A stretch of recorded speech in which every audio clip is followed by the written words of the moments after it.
안녕하세요. 자, 오늘 여러분들과 2023년 장애인 기업 수출 지원 사업의 일환으로 이제 수출 실무에 관한 이제 교육을 맡은 이제 최권수 관세사라고 합니다. 자, 오늘 여러분들과 이제 수출 실무와 관련해 가지고 크게 세 가지 내용을 얘기를 해보도록 할 텐데요. 일반적으로 이제 무역에 대한 가장 기본적인 컨셉, 그리고 무역 거래에서 가장 많이 사용되고 있는 이제 무역 거래 조건으로서의 인커텀즈, 그리고 이제 무역을 할 때 반드시 이제 활용을 해야 될 이제 FTA, 이 세 가지 주제로 얘기를 해보도록 하겠습니다. 이제 본 교육은 이제 수출을 처음 해보시거나 아니면 이제 수출 초보 기업을 대상으로 하는 것이라서 전체적인 내용들을 이제 아우른다라는 정도로 이해를 해주시면 되겠습니다. 자, 본 교육에 앞서서 간단하게 제 소개를 좀 드리면요. 저는 이제 현직 관세사로서 올해로 약 20년 차로 이제 현직에서 관세사업을 이제 수행을 하고 있습니다. 그리고 이제 기회가 돼서 여러분들과 같이 이제 교육과 관련된 일도 하고 있고요. 그래서 이제 건국대학교의 무역학과 교수로도 같이 이제 업무를 하고 있습니다. 자, 이제 본격적으로 얘기를 해보도록 하겠습니다. 자, 무역이 무엇이냐라고 하는 것들을 알아야 우리가 무역을 준비할 수가 있을 겁니다. 자, 그러면 이제 무역이 무엇이냐라고 하는 것들은 사실 학문적 의미로 얘기를 하면 물품 등의 수출과 수입, 물품 등의 수출입을 말한다라고 이제 무역을 표현을 합니다. 그래서 가장 일반적으로는 물품을 이제 무역의 대상이다라고 얘기를 하는 것이고, 지금은 그 범위를 물품뿐만 아니라 경제적 가치가 있는 모든 것, 즉 뭐 기술이나 용역이나 서비스까지 포함을 해서 무역의 대상으로 얘기를 하는 겁니다. 하지만 특별하게 제한을 하지 않으면 우리는 협의의 무역으로서 물품을 대상으로 하는 것을 이제 무역으로 한다, 이렇게 이해를 해주시면 되겠죠. 자, 그러면 이제 무역이라고 하는 거는 쉽게 얘기하면은 물건을 나라 간에 사고 파는 것이다. 이거는 국내 거래랑 뭔가 다릅니다. 다르기 때문에 우리가 무역이 갖고 있는 특성 또는 특징을 이해를 해야 될 텐데요. 그 첫 번째로 무역은 여러 가지 위험이 존재한다, 즉 다수의 위험이 존재한다라고 하는 게 무역의 가장 큰 특징이 되겠습니다. 그러면 그 위험이 무엇이냐라고 했을 때 무역에서 얘기하는 위험은 우리가 통상 5가지 정도를 얘기를 하는데요. 첫 번째로는 우리는 신용위험이라고 얘기를 합니다. 신용위험이라고 하는 것은 내가 수출자, 즉 매도인 판매자가 되었는데 내가 물건을 판매를 합니다. 그럼 내가 계약에서 기대하는 바는 무엇일까요? 당연히 대금을 회수하는 것입니다. 대금을 회수하지 못할 위험을 신용위험이다라고 얘기를 하는 것이고요. 우리 수출업자는, 우리 무역거래자는 수출을 하게 되면은 내가 대금을 회수할 수 있을 것인가, 안전하게 할 수 있을 것인가 라고 하는 것들에 대해서 관심을 가져야 된다라고 하는 거고, 즉 신용위험을 제거하거나 극복을 해야 되는 것이고요. 그것을 위해서 가장 일반적으로 사용되는 방법이 신용장을 이용하는 방법이 되겠습니다. 자, 두 번째로는 상업 위험이라고 하는 것도 있는데요. 이 상업 위험이라고 하는 것은 내가 수입자가 되는 겁니다. 즉 물건을 사는 사람이 되는 거고요.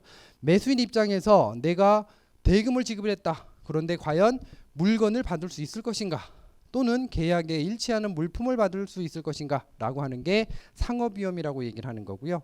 역시 이런 위험을 제거 또는 극복하기 위하여 신용장이다 라고 하는 결제 방식을 많이 이용하게 되는 겁니다. 세 번째로는 운송 위험이라고 하는 게 있는데요. 이거는 당연히 국제 간의 거래이기 때문에 운송 중에 많은 위험에 노출된다라고 하는 것이고, 이런 위험을 관리하기 위해서 운송보험 또는 무역보험 또는 적하보험이라고 하는 것들을 활용하게 되는 것이고요. 자, 네 번째로는 환위험이라고 하는 것도 있습니다. 무역은 우리 국내 거래가 아니기 때문에 우리나라와 다른 나라 간의 거래니까 통화의 가치에 대한 차이가 있습니다. 그것을 환율 또는 환변동 위험이라고 얘기를 하는 거고요. 그런 위험이 있고, 그런 위험을 관리하기 위해서 수출보험이나 또는 환변동보험을 들거나 또는 해칭이다라고 하는 방법을 사용할 수 있는 것이고요. 자, 마지막으로는 비상위험 또는 국가위험이라고 하는 게 있습니다. 어찌 보면 가장 본질적인 차이가 있는 것인데요. 우리나라랑 다른 나라랑 거래를 하다 보니까 다른 나라에 처한 특수한 사정 때문에 무역거래에 생길 수 있는 문제, 이것을 우리는 비상위험이라고 얘기를 하는 거고, 가장 대표적으로 최근에 러시아, 우크라이나 전쟁이라든지 지금 이스라엘에 일어난 전쟁, 이런 부분들이 비상위험 또는 국가위험이다 라고 얘기를 할 수 있는 것이고, 이런 위험을 제거하기 위해서 또는 극복하기 위해서 수출보험들을 활용하는 게 일반적이 되는 겁니다. 자, 그래서 무역이라고 하는 거는 국내 거래랑 달리 여러 가지 위험이 존재하는구나 라고 하는 것들을 알아두자라고 하는 것이고요. 또 하나는 해상 의존성입니다. 무역 거래를 할 때는 물동량의 현재 기준으로 통계에 따르면 물동량의 90% 이상이 해상 운송에 의해서 이루어진다라고 하는 특징이 있다라는 것이고요. 세 번째로는 무역을 하게 되면 비단 당사자 간의 거래뿐만 아니라 운송과 금융과 보험과 이런 부분들이 전부 다 연관되어 있습니다. 이를 산업 연관성이다라고 얘기를 하는 거고요. 상관습에 의존하는 겁니다. 상관습에 의존한다라고 하는 것들은 소위 말해 그렇게 해왔다라고 하는 관행에 따른다라는 얘기고요. 가장 대표적인 것으로 인커텀즈라고 하는 것도 결국은 관습, 관행을 문서화한 규칙이다라고 하는 것이거든요. 그래서 관습에 의존하는 경향이 있다라는 것이고, 다음으로는 다수의 종속계약이 수반이 됩니다. 무역계약을 할 때는 즉 매도인이 물품을 인도하고 매수인은 대금을 지급받으면 되는데, 이것을 위해서는 어쩔 수 없이 운송계약을 체결해야 되고 금융계약을 체결해야 되고 보험계약을 체결을 해야 되는 것입니다. 이 말이 다수의 종속계약이 수반된다라는 것이고요. 다음 특징으로는 불특정 선물거래가 주를 이룬다라는 얘기입니다. 불특정물이라고 하는 것은 계약이 확정되지 아니한 물건, 즉 이런 경우에 어떤 물건을 어느 만큼을 내가 매수인에게 판매할 것인가 확정되지 않았죠. 이런 상태를 불특정 상태라고 얘기를 하는 것이고요. 또 하나 선물거래라고 하는 것들은 현재 존재하지 아니한 물건을 우리가 선물이라고 얘기를 하는 겁니다. 무역을 할 때는 대체로 불특정물과 선물거래가 대상이 된다라고 이해를 하시면 되겠고요. 교섭의 복잡성은 충분히 이해할 수 있는 얘기가 되겠습니다. 그리고 다음에는 국가에 의한 관리라고 하는 부분이 있는데, 자, 무역을 하게 되면 어느 한 나라에 미치는 경제적 영향이 매우 큽니다. 그렇기 때문에 어쩔 수 없이 나라가 개입을 하게 된다라고 하는 거고요. 나라가 개입을 해서 하면 되는 거래 또는 하면 안 되는 거래, 그리고 어떤 행위를 할 때는 반드시 나라의 통제나 절차에 따라야 된다라고 하는 이 전반적인 흐름을 우리는 무역관리 또는 국가에 의한 관리라고 얘기를 하는 거고요. 현재 우리나라에서는 무역을 할 때 무역과 관련해서는 대외무역법, 외국환거래법, 관세법, 이 세 가지 법을 기본적으로 지켜야 되는 겁니다. 이를 무역 관련 3대 입법이라고 얘기를 하는 것이고요. 이 세 가지 법에서는 각각 누구를 대상으로 하는 자, 그리고 무엇을 대상으로 하는 자, 그리고 어떤 행위를 대상으로 하느냐에 따라서 인적 대상, 물적 대상, 행위 대상, 이 세 가지로 나눕니다. 이 말은 무슨 얘기냐면 대무역법은 이 세 가지에 대해서 이렇게 규정을 하고 있다라고 하는 것이고요. 외국환거래법 역시 인적, 물적 행위에 대해서 다음과 같은 사항들을 규정을 하고 있다. 관세법에서도 인적, 물적 행위와 관련해서 다음과 같은 사항을 관리하고 있다라고 하는 겁니다. 물론 우리가 이 법을 직접적으로 다 지금 얘기를 할 수 있는 건 아닙니다. 시간적 제한 때문에. 하지만 우리가 알아둬야 될 거는 무역 거래를 할 때는 반드시 이 세 가지 법령 또는 법의 테두리 안에서 무역이 이루어져야 된다라고 하는 것입니다. 자, 예를 들면 외국환거래법에서는 인적 관리로서 거주자와 비거주자로 구분을 합니다. 무역 거래를 하는 이 당사자가 거주자인지 또는 비거주자인지 파악을 해서 거주자의 경우에는 외국환 거래를 조금 더 부드럽게 관리를 하는 거고, 비거주자의 외국환 행위에 대해서는 조금 더 엄격하게 관리를 한다, 이 말이 되는 것이죠. 또 예를 들어 관세법의 경우에는 수출과 수입을 하는 통관 절차가 있는데, 통관을 할 때는 누가 해야 되느냐, 수입자나 납세의무자나 신고자가 관련된 의무를 이행을 하여야 된다라고 하는 것이고, 무엇에 대해서 해야 되느냐, 물품에 대해서 통관을 하여야 한다라고 하는 것이고요. 어떤 행위에 대해서 관리를 하냐라고 하면 당연히 수출과 수입 통관에 대해서 관리를 해야 된다라고 하는 겁니다. 그래서 우리는 무역 거래를 할 때는 반드시 대외무역법과 외국환거래법과 그리고 관세법에서 정하는 바를 준수하여야 된다라는 사실들을 알아두실 필요가 있다라고 하는 겁니다. 자, 이렇게 무역이라고 하는 것은 물품 등을 수출과 수입하는 것을 무역이다라고 얘기를 하였고요. 무역은 국내 거래랑 방금 보셨던 것처럼 이러한 특징 또는 차이가 있다라고 하는 걸 살펴보셨습니다. 다음 얘기할 거는요, 이런 무역은 어떠한 종류 또는 어떤 형태가 있느냐, 이 말은 달리 얘기하면은 우리는 무역을 어떤 형태의 무역을 할 수 있나요? 라고 하는 겁니다. 결과론적으로 얘기를 하면요, 무역의 형태는 제한된 바가 없습니다. 즉 그 말은 무역은 무역거래 당사자가 하고 싶은 형태의 무역을 얼마든지 할 수 있다라고 하는 것이고요. 다만 조금 전에 우리가 말씀드렸던 것처럼 관세법과 대외무역법, 그 다음에 외국한 거래법에서 규정하고 있는 바를 지키기만 하면 무역거래를 어떤 형태 하더라도 크게 상관이 없다라고 하는 것입니다. 그래서 대체적으로 무역을 구분하는 형태는 여러 가지 이렇게 형태가 있다라고 하는 것이고요. 그 대표적인 형태로서 우리는 중개무역과 외국인도 수출을 간단하게 얘기를 해보도록 하겠습니다. 자, 중개무역이라고 하는 것은 말 그대로 중개인인 제3자가 등장하는 거래가 되는 겁니다. 가장 기본적인 형태로서 중개무역의 경우에는 한국에 있는 중개인이 중국으로부터 80불이라고 하는 금액으로 지급을 하고 물건을 수입을 해서 미국에 있는 당사자에게 100불에 판매하는 이 형태의 거래를 중개무역이다라고 얘기를 하는 겁니다. 그래서 이런 중개무역을 해도 되느냐 또는 하면 안 되느냐, 당연히 해도 된다라고 하는 것이고요.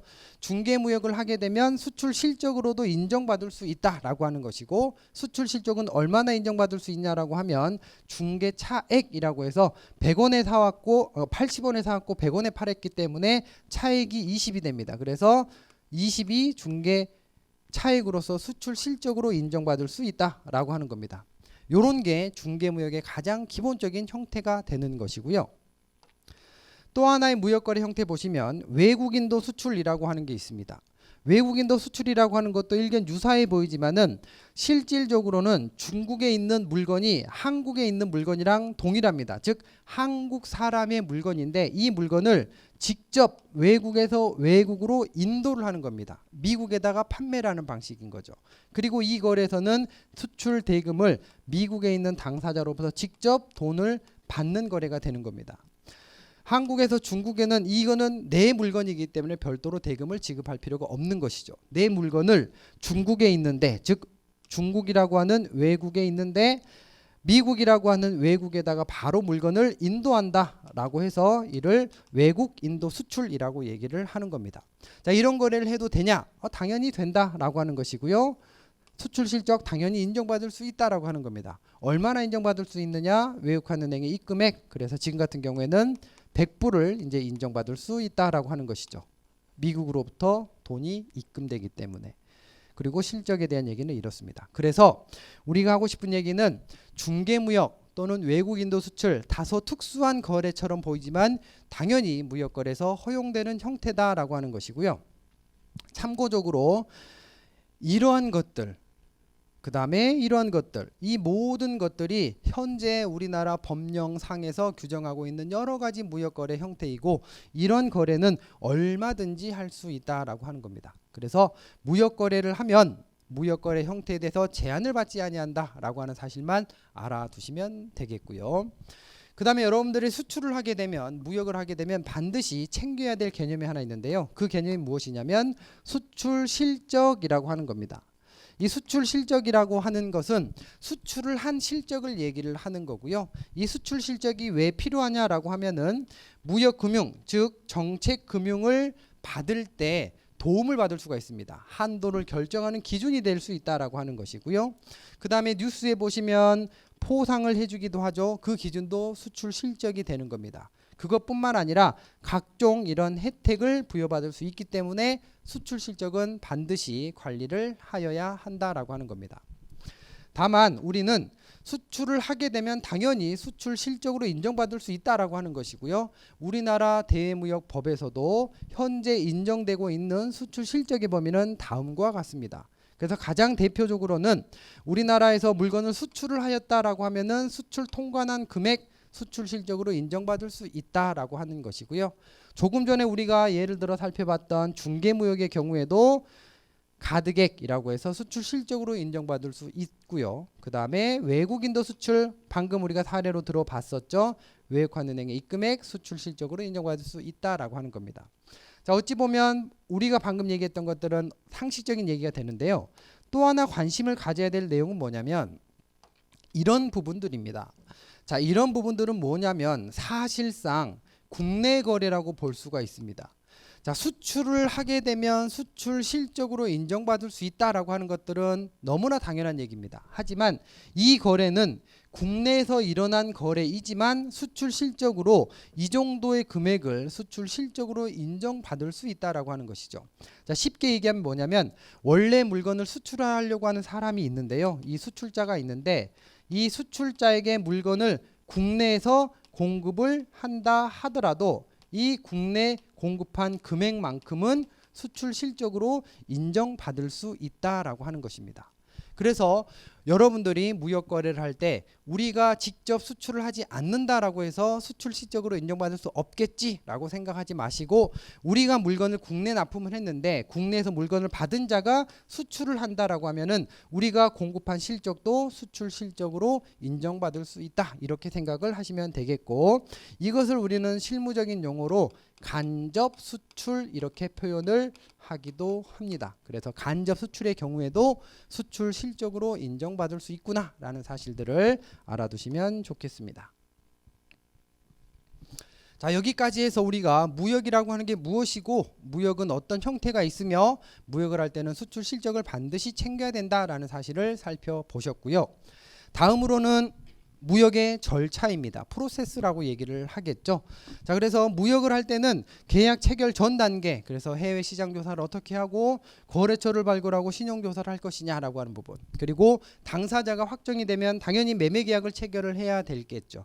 매매 계약을 체결하는 단계, 그리고 다음으로는 실질적인 이 계약을 이행을 해야 됩니다. 물건을 보내주고 보험을 들어야 되고 대금을 회수해야 되는 겁니다. 이런 것들을 이행 단계라고 얘기를 하는 것이고요. 정상적으로 계약이 종료가 되거나 또는 정상적인 종료가 안 되면, 즉 계약 위반이 발생하면 클레임과 관련된 문제까지가 이른바 수출에 대한 또는 무역에 대한 전반적인 형태가 된다, 이렇게 보시면 되겠습니다. 그런 부분들을 바탕으로 수출 절차에 대해서 간단하게 이렇게 정리를 해봤는데요. 자, 이거는 어찌 보면 지극히 상식적인 얘기고요. 다른 클래스에서 뭐 시장조사나 거래처 발굴 이런 단계들에 대해서 별도로 학습을 하실 거기 때문에 이번 시간에는 넘어가도록 하겠습니다. 다만 몇 가지 주요 사항만 말씀을 드리면요. 해외 시장 조사가 수출할 때 가장 첫 번째 단계라고 얘기를 했습니다. 가장 중요한 부분이 되겠죠. 하지만 이 해외 시장 조사를 매우 어려워합니다. 그래서 우리는 현재 정부 지원 사업으로서 여러 가지 정부 정책 기관에서 해외 시장 조사와 관련된 서비스를 제공하기 때문에 이 부분들을 적극적으로 활용할 필요가 있겠고요. 또 하나는 신용조사 또는 신용조회라고 하는 단계인데요. 무역거래를 할 때 가장 중요한 단계라고 볼 수 있습니다. 가장 중요한 또는 체크를 해야 될 단계라고 볼 수 있는데, 이 무역거래를 할 때 신용이 확실한 당사자와 거래를 하는 만큼 안전한 방법은 없을 겁니다. 그래서 상대방의 신용을 조사하는 게 가장 중요한 내용 중에 하나이다라고 하는 거고, 그것을 우리는 신용조회 또는 신용조사라고 얘기를 하는 겁니다. 자, 이 또한 신용조사를 하기 위한 여러 가지 정부 지원 사업이나 여러 가지 정부 기관이 존재하기 때문에 이런 기관을 통해서 도움을 받는 것도 추천을 드리는 것입니다. 자, 그리고 무역을 하다 보면은 부득이 인증이다라고 하는 제도에 노출이 될 텐데요. 자, 이 부분은 뭐냐면 무역 거래를 하다 보면은 우리 수출자가 외국에서 규정하고 있는 법령을 준수해야 될 때가 있습니다. 이런 것들을 우리는 해외 인증제도라고 얘기를 하는 겁니다. 그래서 우리가 외국에다가 물건을 식품류를 수출한다라고 하면 외국 법에서 정한 어떤 식품과 관련된 법령을 준수해야 된다라고 하는 것이죠. 이런 것들을 인증이다라고 얘기를 하는 거고요. 그런 인증과 관련해 가지고 정보를 사전에 파악하는 건 매우 중요합니다. 그래서 해외 인증 정보 시스템과 같은 이러한 홈페이지를 이용해 가지고 외국 인증에 대한 정보를 확보를 하셔야 될 것이고요.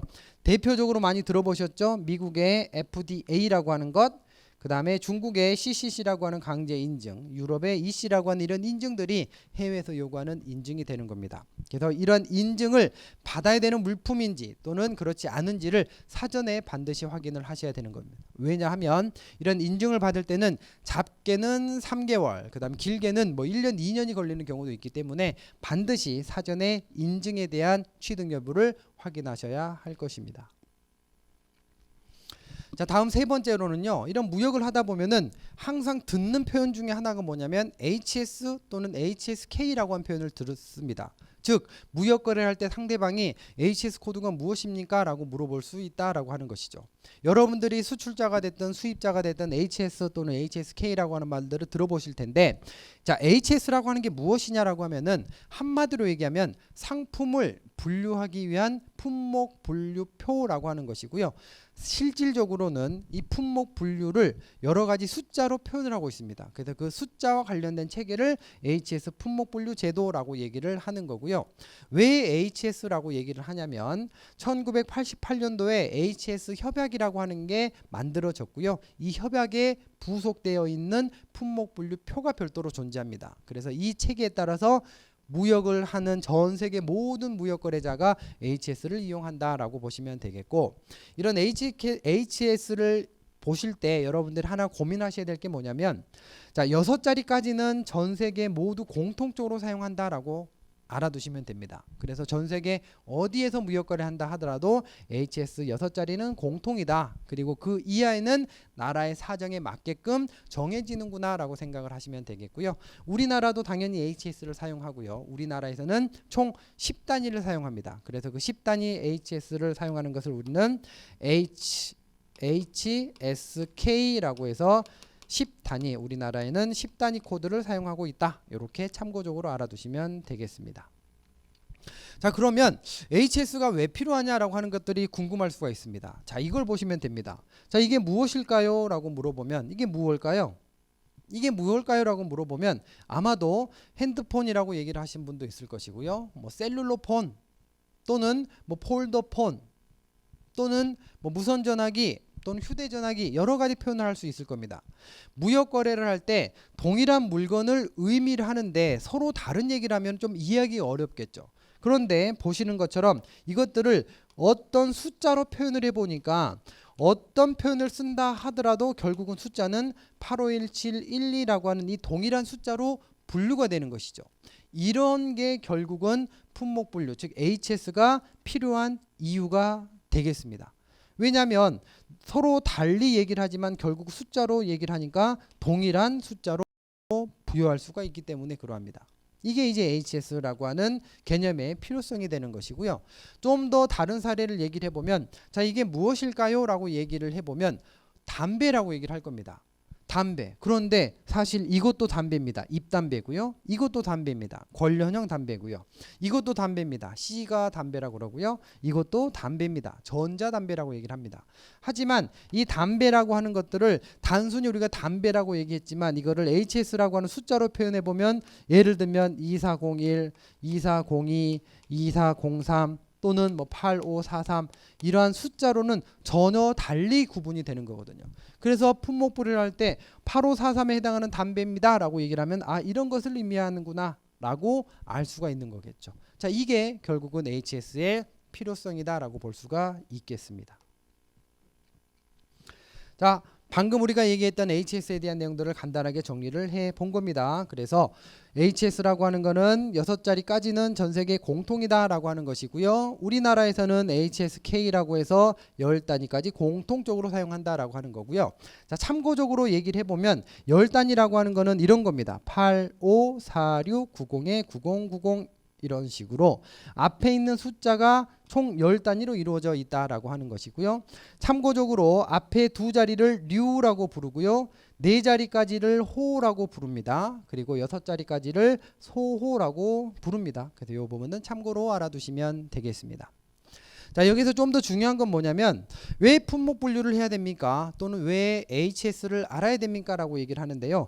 가장 중요한 거는 이 HS라고 하는 거는 품목에 따라 가지고 세율, 즉 관세율을 결정하는 기준이 되는 겁니다. 자, 이 말은 무슨 말이냐면 수입 물품에는 관세가 부과됩니다. 그런데 몇 퍼센트가 부과가 됩니까? 라고 하면은 HS 코드에 따라서 세율이 달리 적용된다라고 하는 것이죠. 자, 우리나라에서 적용되는 세율, 기본 세율이 몇 퍼센트인지 아십니까? 일반적으로는 우리나라는 8%가 기본 세율이다라고 얘기를 합니다. 하지만 실질적으로는 8%뿐만 아니라 0%, 5%, 10%, 13% 여러 가지 세율이 존재합니다. 그렇다면 가장 높은 세율은 뭘까요? 자, 현재 우리나라에 적용되는 가장 높은 세율은 887.4%입니다. 거의 800%가 넘는다라는 소리죠. 엄청납니다. 하지만 이 HS가 적용되려면, 이 세율이 적용되려면 HS 코드는 071410에 분류가 되어야만 한다라고 하는 것이죠. 자, 이 말은 결국 무슨 말이냐? HS에 따라서 적용되는 관세율이 달라진다라고 하는 아주 중요한 특징이 있다라고 하는 겁니다. 자, 두 번째로는요, 이 HS에 따라서 FTA 원산지 결정 기준이 달라집니다. 우리가 뒤에서 FTA에 대해서도 간단하게 얘기를 해볼 텐데, FTA에서 가장 중요한 거는 그 물건이 어느 나라에서 생산이 되었느냐라고 하는 것을 결정하는 것이고요. 그 결정하는 기준을 원산지 결정 기준이라고 얘기를 합니다. 그 원산지 결정 기준을 정하는 기준이 뭐냐면 HS 코드에 따라서 원산지 결정 기준이 달라지는 겁니다. 그래서 물건을 취급할 때는 반드시 HS 코드, 즉 HS를 확정해야 되는 게 가장 중요한 문제가 되는 겁니다. 자, 그러면 HS라고 하는 거는 뭐 어떤 내용으로 이루어졌냐라고 하는 것들을 뭐 참고적으로만 알아두시면 되겠는데요. 뭐 통칙, 그 다음에 뭐 소, 호, 그 다음에 소호, 이런 것들로 뭐 이루어져 있다라고 참고적으로 알아두시면 되겠고요. 그 다음에 앞서 얘기했던 것처럼 우리나라 기준으로는 HS가 총 10단위로 이루어졌다 그랬죠. 그래서 앞자리 2개는 류, 앞에서 4자리까지는 호, 그 다음에 6자리까지는 소호, 이렇게 되어 있습니다. 우리나라는 10단위 이렇게 되어 있고요. 참고적으로 말씀드리면 이렇게 점차 번호가 부여될수록 물건이 디테일한 세 분류로 이루어져 있다라고 하는 거 참고적으로 알아두시면 되겠습니다. 자, 그래서 참고적으로 호라고 얘기했는데 예를 들면 이런 겁니다. 호 4단위를 우리가 호라고 그랬죠. 그래서 호 넥타이류, 그래서 호의 용어에 넥타이는 여기에 분류를 하세요라고 가이드가 되어 있다라고 하는 것이고요. 자, 주라고 하는 것도 있다 그랬습니다. 주라고 하는 것도 우리가 노트라고 얘기를 하는 거고요. 이거는 품목 분류를 할 때 어떤 기준을 얘기를 하는 겁니다. 여러 가지 지침을 얘기를 하는데요. 자, 예를 들면 이런 겁니다. 자, 이 옷이 무엇입니까? 라고 얘기를 해보면 아이들이 입는 유아용 의류입니다 라고 얘기할 수 있습니다. 그러면 고민이 되는 거죠. 유아용 의류가 과연 무엇을 유아용 의류로 할 것인가? 뭐가 유아용 의류냐라는 얘기예요. 그럴 때 HS 주 규정에 보시면 이렇게 되어 있습니다. 유아용 의류와 부속품이란 신장이 86cm 이하의 어린이 것이다. 자, 그래서 신장이 86cm 이하의 어린이용의 것을 유아용이라고 하는구나 라고 하는 기준이 제시가 되어 있어요. 어디에 되어 있느냐? 주 규정에 되어 있다. 그래서 품목 분류를 할 때는 앞서 얘기했던 통칙, 그 다음에 호의 용어, 그리고 이러한 주 규정 등을 활용해 가지고 품목 분류가 이루어진다라고 하는 거 참고적으로 알아두시면 되겠습니다. 자, 그래서 품목 분류를 하게 되면요, 이게 우리가 품목 분류 조견표라고 얘기를 하는데요. 처음부터 끝까지 이 박스 안에 있는 어디에 무조건 분류가 돼야 되는 겁니다. 그래서 이것을 품목 분류 조견표 016부터 97류까지 이루어져 있다, 이렇게 보시면 되겠습니다.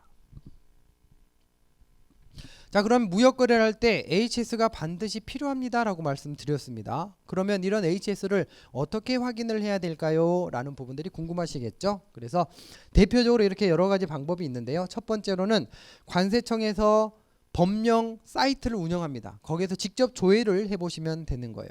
자, 예를 들면 관세 법령 정보 포털이라고 하는 사이트에 들어가셔가지고요, 뭐 세계 HS라고 하는 곳에 들어가면은 거기에 검색을 할 수가 있습니다. 그래서 여기에서 직접 여러분들이 검색을 하셔도 되는 거고요.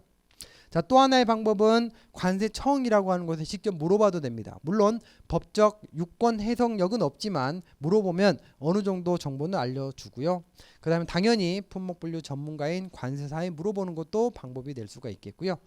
가장 확실한 방법은 품목분류 사전심사라고 해서 관세청에다가 물어보는 겁니다. 물건에 대한 정보를 모두 다 주고 나서 이 물건의 HS 코드는 어디로 분류가 돼야 되나요? 라고 물어보는 게 가장 정확한 방법이 되겠고요.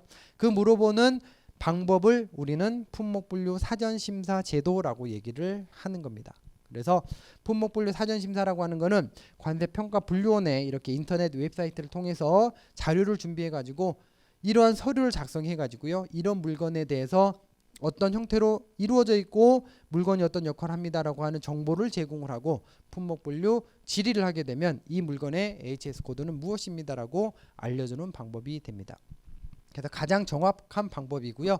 이 제도를 이용하게 되면 품목분류 질의한 날로부터 접수된 날로부터 30일 이내에 품목분류 결과를 회신을 해 줍니다. 그래서 참고를 하시면 되겠습니다. 자, 여기까지 우리가 이제 무역과 관련된 가장 일반적인 개념을 살펴보셨고요.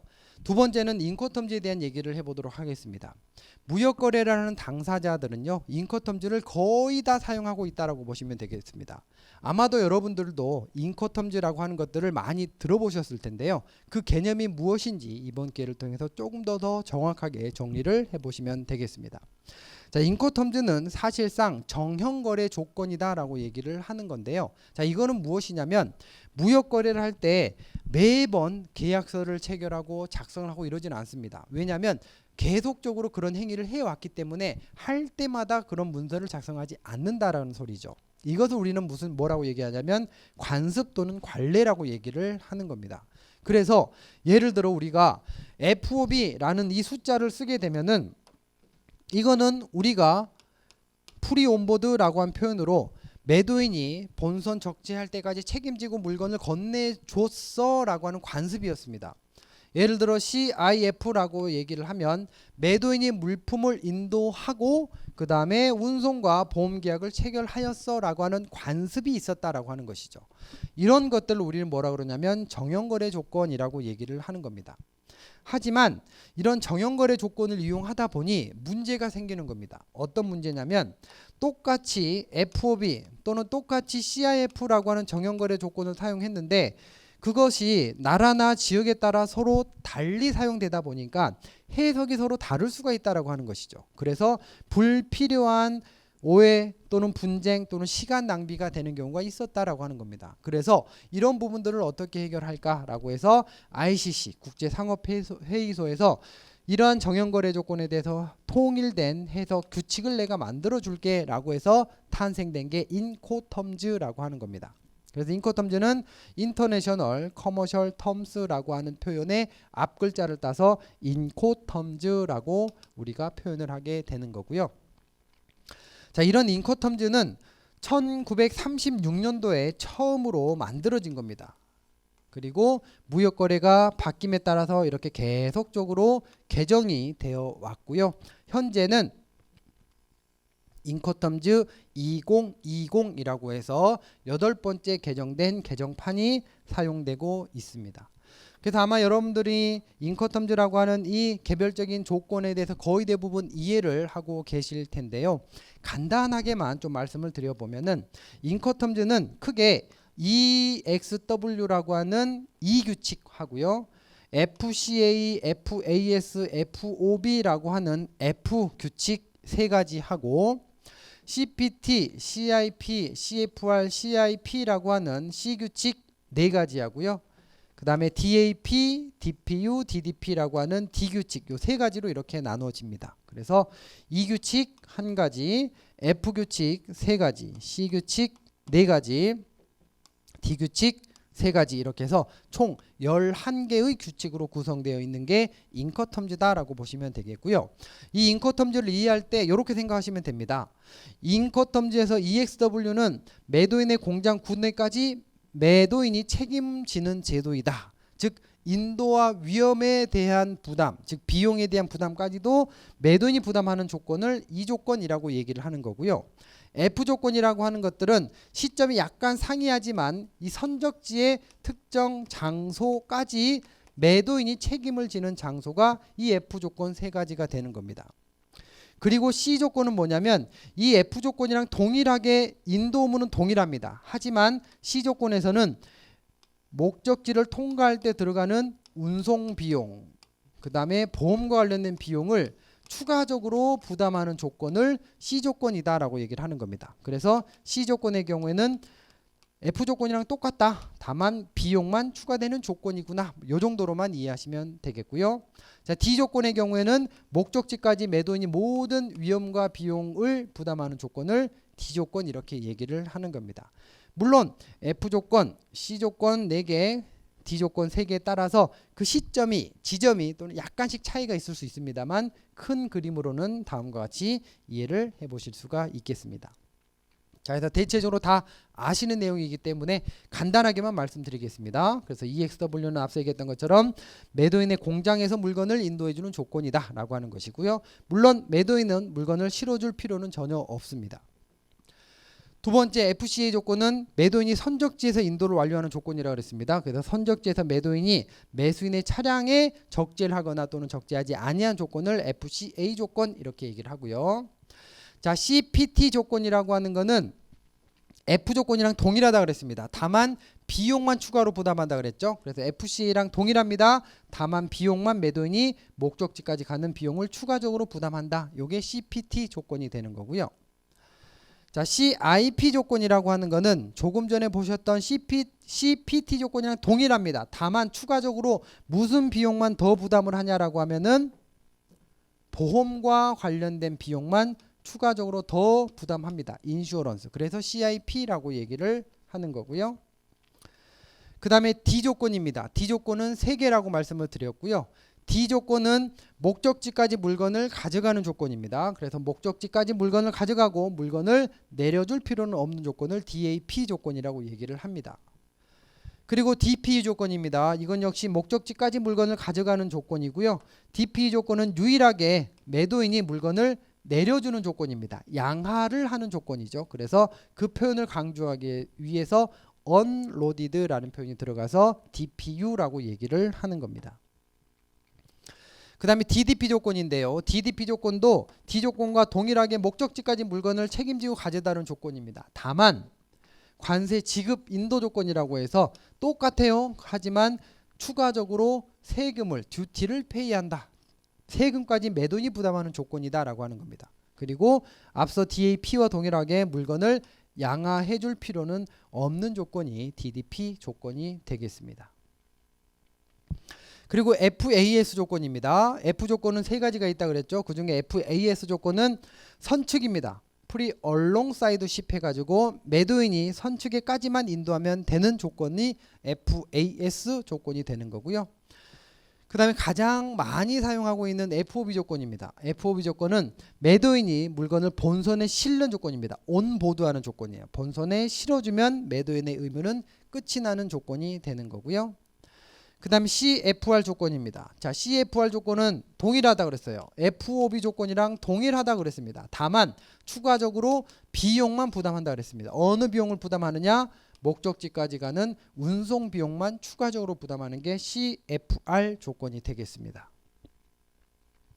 그 다음 CIF 조건인데요. CIF 조건은 방금 봤던 CFR이랑 똑같다 그랬습니다. 다만 거기다가 추가적으로 보험과 관련된 비용이 추가된 조건을 CIF라고 얘기를 하는 겁니다. 자, 그래서 11가지 인커텀 규칙을 이해하기에는 이 조건, F 조건, C 조건, D 조건 이렇게 크게 4가지 그룹으로 나눌 수 있구나라고 하는 거 참고적으로 알아두시면 되겠습니다. 자, 그리고 이런 인커텀즈를 활용할 때요 유의해야 될 사항이 일부 있는데 그것을 말씀드리도록 하겠습니다. 첫 번째, 자, 인커텀즈는 임의규칙이다 라고 얘기를 합니다. 자, 이 임의규칙이라고 하는 것은 무슨 얘기냐면 인커텀즈는 무역을 할 때 무조건 적용되는 강제적인 규칙이 아니다 라고 하는 겁니다. 즉 그 말은 무슨 말이냐면 계약서의 당사자가 이러한 문구를 활용하게 되면 이 문구에 따라서 인커텀즈가 적용이 된다라고 하는 거예요. 무조건 적용되는 게 아니라 계약서에 합의를 할 경우에만 인커텀즈가 적용된다라는 조건이 임의규칙이다라고 하는 것이고요. 두 번째로 유의해야 될 사항이 있는데요. 그것은 인커텀즈는 불완전한 조건이다라고 하는 겁니다. 자, 이 말이 무슨 말이냐면 간혹 여러 업체를 만나보면은 업체에서 이런 말씀을 하세요. 자, 무역을 할 때 인커텀즈만 있으면 다 되는 거 아닙니까? 이렇게 생각을 하시는데요. 전혀 그렇지 않습니다. 자, 무역을 할 때 소유권의 이전 또는 계약 위반, 대금의 지급, 그 다음에 무역 구제 이런 것들은 매우 중요한 문제입니다. 하지만 이 중요한 문제에 대해서 인커텀즈는 언급을 하고 있지 않습니다. 심지어 인커텀즈라고 하는 규칙에 소개문이라고 하는 테마가 있는데요. 그 소개문에 보시면 여기 보는 12가지 사항은 인커텀즈에서 적용하지 않습니다. 또는 인커텀즈에 규정되어 있지 않습니다라고 심지어 선언을 하고 있을 정도입니다.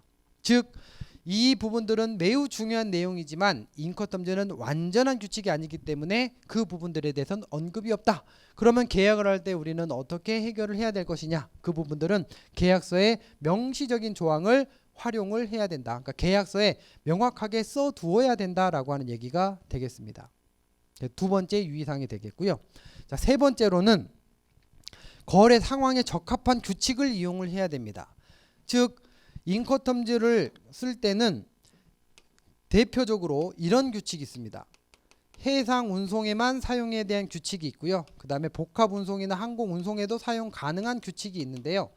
해상 운송에만 사용 가능한 규칙은 FAS, FOB, CFR, CIF 조건, 이 네 가지 규칙만 해상 운송에서 사용해야 되는 거고요. 그거 이외에 나머지 7가지 규칙은 해상 운송 이외에 복합 운송에도 사용 가능한 규칙입니다. 그래서 우리가 해상 운송이 아니다라고 하면은 이 네 가지 규칙을 이용해서는 아니다라고 하는 겁니다. 해서는 안 된다. 그래서 상황에 맞는 규칙을 이용하여야 된다라고 하는 것이고요.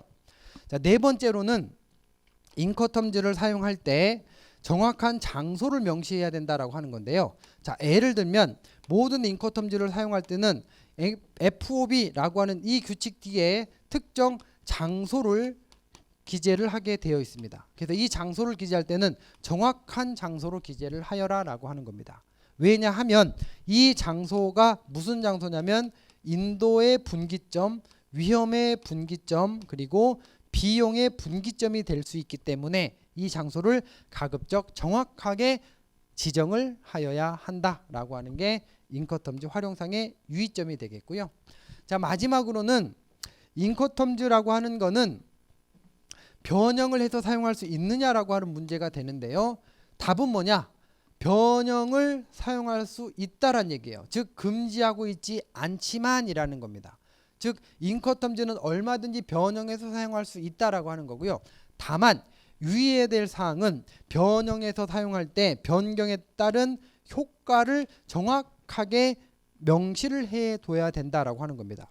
자, 예를 들면 EXW 로디드라고 하는 조건으로 변형해서 사용했다라고 생각을 해보겠습니다. 예를 들면 EXW 로디드라고 하는 거는 원래 EXW는 물건을 실을 필요 전혀 없습니다. 하지만 물건을 실어주는 게 필요할 것 같아 라고 해서 매도인이 물건을 실어주는 것으로 변형했다라고 하는 겁니다. 물건을 실다가 물건이 떨어졌습니다. 무슨 일이 날 수 있을까라고 하는 거죠. 그럴 때 당사자들은 단순히 실는 비용만 부담을 하기를 의도했다라고 생각할 수도 있는 것이고요. 아니면 비용은 당연한 얘기고 책임지고 너가 물건을 실어줬어야 돼라고 해서 위험까지 부담을 하기를 의도했을 수도 있다라고 하는 겁니다. 과연 어떠한 의도로 당사자가 변형해서 사용했느냐라고 하는 것이죠. 문제가 생길 수 있다는 얘기입니다. 그래서 변형을 하는 것은 당연히 가능하다. 하지만 변형에 따라서 어떠한 부분들을 의도했는지 계약서에 명확하게 문서화할 필요가 있다라고 하는 게 인커텀즈 활용상의 유의점이 되겠습니다. 그래서 무역거래를 할 때는 우리가 일반적으로 알고 있는 11가지 인커텀즈 조건을 정확하게 이해를 하시고 그 규칙의 활용상의 유의점을 잘 이해하신 다음에 실무에 활용을 하시면 되겠습니다. 자, 다음은 FTA입니다. 자, FTA라고 하는 거는 무역 거래를 하면서 특히나 수출 거래를 하면서 반드시 활용해야 될 제도 중에 하나인데요. FTA는 많이 들어보셨을 겁니다. FTA는 Free Trade Agreement라고 해서 자유무역 협정이라고 얘기를 하는데요. 뭐 법적으로는 이런 의미가 있지만 가장 편안하게 얘기를 하면은 FTA라고 하는 거는 쉽게 얘기하면 특혜입니다. 특혜. 그래서 특혜를 부여하는 약속을 FTA라고 얘기를 하는 거고요. 이 특혜를 누가? 우리들끼리만 특혜를 주고받자라고 얘기를 하는 겁니다. 물론 이 특혜는 뭐가 되냐면 관세를 세금을 안 내게 해줄게 인하하고 하는 거죠. 인하라고 하는 이러한 특혜를 우리들끼리 주고받자라고 하는 게 FTA다라고 보시면 되겠습니다. 그럼 이러한 FTA를 이해할 때는 반드시 이런 개념이 등장을 합니다. 뭐냐면 우리끼리 특혜를 주고받자라고 약속을 했습니다. 그러면 그 특혜를 주고받을 때 구분해야 될 수단이 필요하다라고 하는 것이고요. 그것을 우리는 CO라고 얘기를 합니다. 이 CO는 우리는 Certificate Origin이라고 해서 원산지 증명서 이렇게 얘기를 하는 겁니다. 그래서 FTA를 활용할 때는 반드시 이 원산지 증명서라고 하는 이 서류가 필요하다라고 하는 것을 알아두시면 되겠습니다. 현재 우리나라에 FTA 체결된 현황을 이렇게 보시면 되겠는데요. 딱 봐도 엄청나게 많죠. 그죠? 그래서 우리나라는 현재 21개 FTA, 나라 수로 따지면 59개 국가와 FTA가 체결되어 있고요. 심지어 우리나라는 미국, 중국, EU, 아세안과 같은 거대 경제권이랑 FTA가 동시에 체결되어 있는 거의 유일한 국가다라고 볼 수가 있겠습니다. 즉 그 말은 뭐냐면 우리나라에서 무역거래하는 자들은 FTA를 거의 필수적으로 활용을 할 필요가 있다라고 하는 것이죠. 자, 이런 FTA를 활용할 때는요, 이런 부분들을 고민하셔야 됩니다. 맨 처음에 물품에 대한 분석을 하셔야 됩니다. 과연 우리가 FTA를 활용할 만한 실익이 있느냐라고 하는 걸 분석을 해야 된다는 얘기죠. 예를 들면 우리 기업에서 물건을 수출을 합니다. 하지만 이 물건을 수출할 때 FTA를 활용하지 않아도 이거는 관세를 부담하지 않습니다. 즉 관세율이 0%입니다 라고 하는 그런 물건이 있으면 이거는 FTA를 활용할 필요가 없다라고 하는 거죠. 왜? FTA를 활용하지 않아도 0%니까. 그렇기 때문에 예를 들어 어떤 물품을 분석해 보니까 그 물품의 관세율이 8%이다. 이것을 FTA를 활용을 하게 되면은 이 관세율이 0%로 인하가 됩니다라고 하면은 이 물건은 FTA 활용 실익이 있는 것이죠. 그죠? 그래서 맨 처음에 해야 될 것은 우리가 취급하는 물품이 FTA 활용 실익이 있는지를 분석을 해야 되는 것이고, 이 물건이 FTA에서 요구하고 있는 원산지 문제, 즉 원산지 증명서를 발급할 수 있는지 또는 원산지 결정 기준을 충족할 수 있는지를 명확하게 판단을 해 주셔야 되는 겁니다. 그래서 이 분석 단계가 가장 중요한 단계가 되는 거고요. 이런 분석이 끝났다라고 하면은 실질적으로 원산지가 어딘지 결정을 해줘야 된다. 이것을 우리는 원산지 판정이라고 얘기를 하는 것이고요. 원산지가 어딘지 결정이 됐습니다. 그러면 그에 맞게 원산지 증명서를 발급을 해야 됩니다. 그 원산지 증명서를 우리가 CO, Certificate of Origin 이렇게 얘기를 했습니다. 그리고 나중에 문제가 될지 모르니까 원산지 검증과 관련된 별도의 대응 절차를 준비해야 된다라고 하는 게 FTA 활용의 가장 기본적인 흐름이 되겠습니다. 자, FTA를 얘기를 할 때 제가 몇 번 얘기를 했습니다. 자, FTA를 활용할 때는 다른 나라랑 구분할 수 있는 수단이 필요합니다 라고 얘기를 했고요. 그 수단이 우리는 CO라고 얘기하는 원산지 증명서라고 얘기를 했습니다. 그런데 여기에서 우리가 알아둬야 될 건 뭐냐면 원산지 증명서라고 하는 게 FTA에서는 크게 두 가지 형태로 나눠진다라는 얘기입니다. 첫 번째로는 기관 증명, 두 번째로는 자율 증명이다라고 하는 겁니다. 그래서 이거는 어떤 FTA에서는 무조건 기관 발급이어야 돼, 어떤 FTA에서는 무조건 자율 증명이어야 돼, 이것을 의미합니다. 즉 이건 무슨 얘기냐면 자율 증명 방식이라 하더라도 우리는 기관에서 발급받았습니다. 이거 제출하면 FTA 활용할 수 없다라고 하는 것이죠. 즉 FTA에서 정하고 있는 그 방식에 맞는 원산지 증명서를 반드시 구비를 하여야 한다라고 하는 것이고요. 그 방법은 각각의 FTA 협정문에 각각 기재가 되어 있기 때문에 그런 부분들을 반드시 사전에 활용을 하셔야 되겠고요. 대표적인 원산지 발급 절차를 보시면요. 기관 발급의 경우에는 우리나라의 경우에는 세관이나 상공회의소를 통해서 보다시피 온라인으로 모두 다 발급을 할 수가 있습니다. 그래서 원산지 증명서의 경우에는 기관 발급의 경우는 세관이나 대한상공회의소를 통해서 온라인으로 준비를 하면 된다는 얘기고요. 당연히 어떻겠습니까? 자율 발급 방식도 있다 그랬죠. 자율 발급의 경우에는 당연히 수출자나 생산자 또는 수입자가 직접 자율적으로 발급을 하면 되는 문제가 되겠습니다. 자, 참고적으로 기관 발급 원산지 증명서, 자율 발급 원산지 증명서라고 얘기를 했는데요. 그게 무엇인지 가볍게 좀 보도록 하겠습니다. 자, 다 그런 건 아닌데요. 원산지 증명서 중에 한인도 세파는 기관 발급입니다. 그 다음에 한 싱가포르 같은 경우도 기간 발급입니다. 앞에 우리가 표에 정리를 해드렸잖아요. 거기에서 정하고 있는 방식이 기간 발급 방식인데 그 기간 발급 방식의 경우에는 이러한 양식을 이용해야 된다라고 하는 겁니다. 한 싱가포르의 경우에는 이러한 양식을 이용해야 된다는 얘기예요. 그래서 기관에서 정한 양식을 이용해야 된다라고 하는 거고 이 양식 이외에다가 작성을 하게 되면 인정되지 않는다라고 하는 거 알아두셔야 되겠고요. 그 다음에 자율 발급의 경우에는요. 자율적으로 발급을 한다라고 얘기를 했습니다. 근데 그 자율적으로 발급하는 방식도 FTA별로 모두 다 다릅니다. 그래서 대표적으로 한 EFTA 같은 경우에는 이러한 문구들이 있어야만 자율 발급 방식으로 인정을 해준다라고 하는 것이고요. 그 다음에 참고적으로 한미 FTA 미국이랑 체결된 FTA에서는 총 8가지 어떤 필수 기재사항이 기재되어야만 원산지 증명서로 인정을 해줍니다. 물론 이것도 자율 발급 방식입니다. 자, 그래서 제가 이제 드리고 싶은 말씀은 원산지 증명서는 기간 발급 방식과 자율 발급 방식이 있다. 기간 발급 방식의 경우에는 예를 들어 이런 것처럼 기관에서 정해진 양식을 이용하여야 된다라고 하는 것이고 자율 발급 방식의 경우에는 각 FTA에서 규정하고 있는 자율적인 방식이 또한 정해져 있다 그랬습니다. 그래서 그 방식대로 증명을 하여야만 유효한 원산지 증명서가 될 수 있다라고 하는 거 알아두시면 되겠습니다.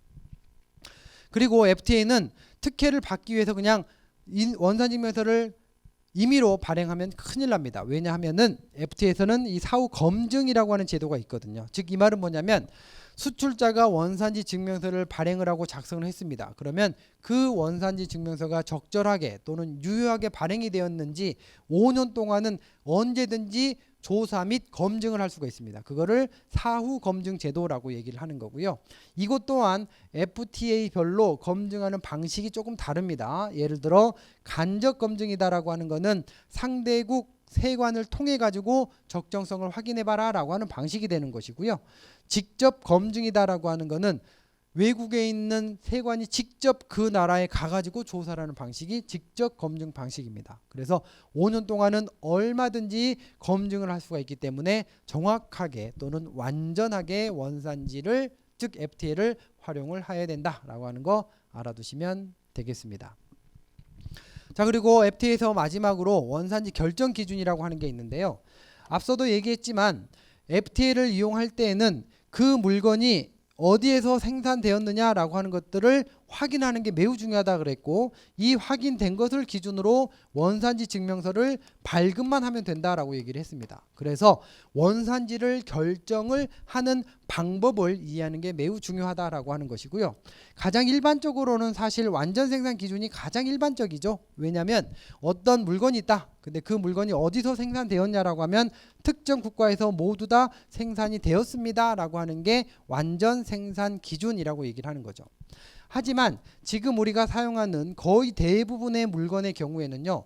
완전 생산 기준을 적용할 수 있는 물품은 별로 없습니다. 왜냐하면 하나의 물건을 만드는데 2개의 국가 이상이 개입되는 경우가 거의 대부분이기 때문에 그러하죠. 왜냐하면 이 마이크만 봐도 마이크에 씌우는 커버, 철, PCB, 케이블 이런 것들이 모두 한 나라에서 생산되지는 않았을 거거든요. 그래서 어떤 것은 중국산, 어떤 거는 일본산, 어떤 거는 대한민국산 이것을 이용해 가지고 하나의 물건을 만들었다. 어느 나라가 원산지입니까? 라고 하는 것들은 결정을 해줘야 되겠죠. 그때 정하는 기준이 뭐냐면 실질적 변형 기준이라고 하는 게 있습니다. 즉 이 말은 실질적으로 변형된 국가를 원산지 국가로 보겠다라고 하는 기준이 되는 것이고요. 물론 실질적으로 변형이 됐다라고 하는 그 기준이 무엇이냐라고 하는 것 중에 가장 대표적으로 3번 변경 기준, 즉 HS입니다. 3번이 어디에서 변경이 되었느냐 그 기준에 따라서 물론 3번이 2단위, 4단위, 6단위 어떤 게 바뀌었느냐라고 하는 것을 기준으로 할 수가 있겠죠. 그래서 그런 부분들을 보셔야 되는 거고요.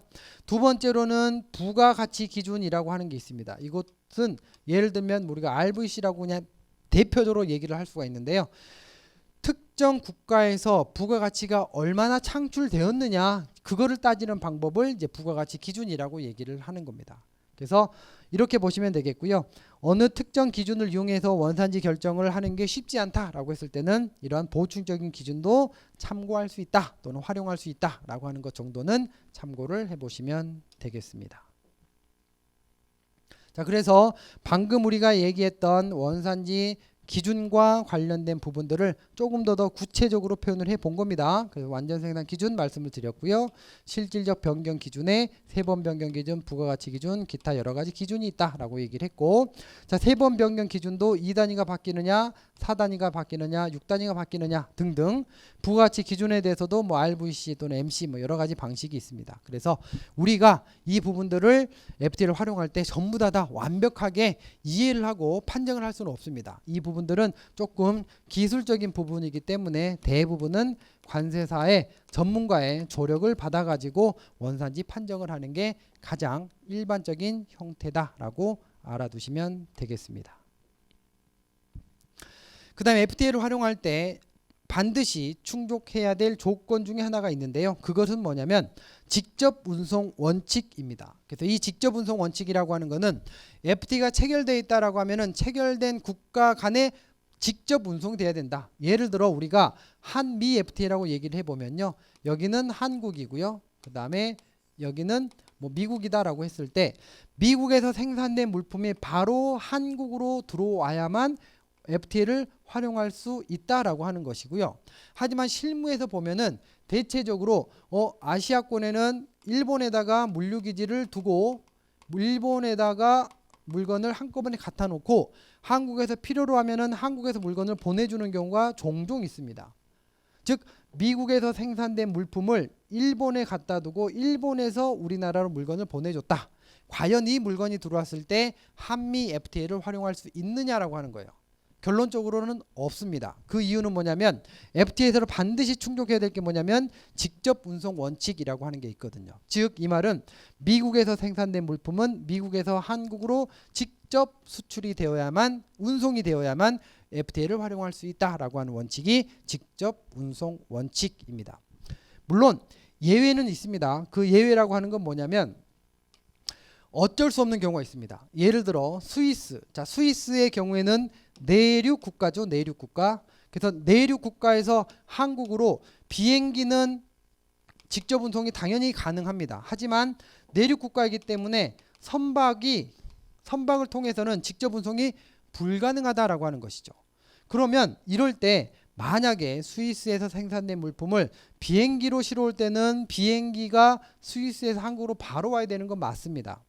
하지만 만약에 배로 실어온다라고 했을 때는 어쩔 수 없이 어떻게 하냐면 스위스는 내륙 국가이기 때문에 배가 들어갈 수가 없어요. 그래서 스위스에 인접한 독일로 물건을 운송을 해가지고 독일에서 우리나라 부산으로 물건을 운송하는 경우가 있다라는 얘기예요. 이럴 경우에는 과연 직접 운송 원칙을 충족한 것으로 볼 수 있느냐라고 하는 겁니다. 자, 결론은 있다라고 하는 것이고 그 이유는 운송 지리적 목적으로 부득이하게 독일로부터 출항을 했다라는 사실들이 확인되면 예외적으로 FTA를 직접 운송 원칙에 충족된 것으로 보아주는 그런 협정문도 있습니다. 그래서 그런 부분들이 있기 때문에 대원칙을 정확하게 알고 계시고요. 실제 일어난 상황들에 대해서는 반드시 이제 전문가의 조력을 받아서 확인을 하실 필요가 있겠습니다. 자, 그래서 오늘 약 1시간 동안 수출 기업이 알아야 될 무역 실무와 관련된 가장 기본적인 사항에 대해서 설명을 드려봤고요. 자, 짧은 시간 동안 얘기를 하다 보니까 뭐 깊이 있는 얘기는 당연히 할 수가 없었다. 그 부분들은 양해를 해주시기 바라고. 관련하여 궁금한 사항이 있으시면 강의 자료 초반에 이제 연락처나 이메일 주소가 있기 때문에 그쪽을 통해서 연락을 주시면 제가 충분히 설명을 드리도록 하겠습니다. 수고하셨습니다.